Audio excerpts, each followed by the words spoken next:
Zemështora 10-11 e mbrëmjes, kur ne ndihemi që gjumi ka ardhur. Edhe i kemi edhe disa procedura, pastrimi i fytyrës, i dhëmbëve e të tjera, që në ata pak minuta sa vonohemi, ik gjumi.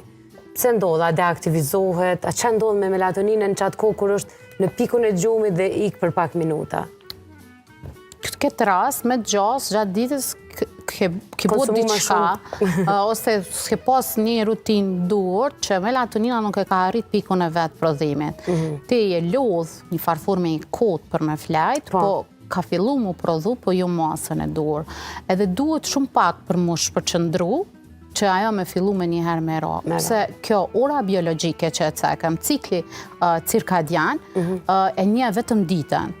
Në tash momentin që ti vepran, kjo ka periuda që ke çrregullu këto, ti ose kushdo. Vepran për shembull format ndryshme, na herë flama herët, na herë flama vonë, na herë rrin telefon para